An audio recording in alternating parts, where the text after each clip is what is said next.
ജമ്മു കാശ്മീരിലേക്കും അതോടൊപ്പം തന്നെ ലഡാക്കിൽ നിന്നുമുള്ള തെരഞ്ഞെടുപ്പ് ഫലത്തിന്റെ ഡേറ്റകൾ ആണ് ഇനി പ്രേക്ഷകരുമായി പങ്കുവെക്കേണ്ടത്. അവിടെയും കഴിഞ്ഞ തവണത്തേത് ആവർത്തിച്ചിരിക്കുന്ന സാഹചര്യം തന്നെ അല്ലെ. ഇന്ത്യ മുന്നണി 3, NDA 3 സഖ്യം മാറിയിട്ടുണ്ട് ഇത്തവണ. പക്ഷേ ഇവിടെ എടുത്തു പറയേണ്ടത് ഈ വോട്ടിംഗ് പാറ്റേണിൽ അല്ലെങ്കിൽ വോട്ടിംഗ് നിലയിൽ വലിയ മാറ്റം ഉണ്ടായിരുന്നു എന്നുള്ളതാണ്.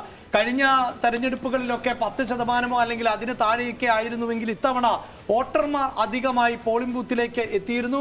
ഏതാണ്ട് 30% മുകളിൽ ഇത്തരം പ്രദേശങ്ങളിലൊക്കെ. നമുക്കറിയാം, പൊതുവെ ഇന്ത്യയുടെ ചരിത്രം പരിശോധിച്ച ജമ്മു കാശ്മീർ ലഡാക്ക് എന്ന് നമുക്ക് സാങ്കേതികമായി സംസ്ഥാനം വിഭജിച്ചതിന് ശേഷമാണ് പറയാൻ സാധിക്കുന്നത് എങ്കിൽ പോലും ജമ്മു കാശ്മീരിൽ വോട്ടിംഗ് നില പലപ്പോഴും കുറവാണ് ഉണ്ടാകാറുള്ളത്. അതിൽ നിന്ന് വ്യത്യസ്തമായ ഒരു ചിത്രം ഇത്തവണ ഉണ്ടായിരുന്നു. വോട്ടിംഗ് നില വർദ്ധിച്ചിരുന്നു. എന്തായാലും ഇപ്പോൾ ജമ്മു കാശ്മീരിലെയും ലഡാക്കിലെയും ഫലം അടക്കം പുറത്തു വരുമ്പോഴുള്ള ഡേറ്റകൾ ആണ് പ്രേക്ഷകരുമായി പങ്കുവെച്ചുകൊണ്ടിരിക്കുന്നത്.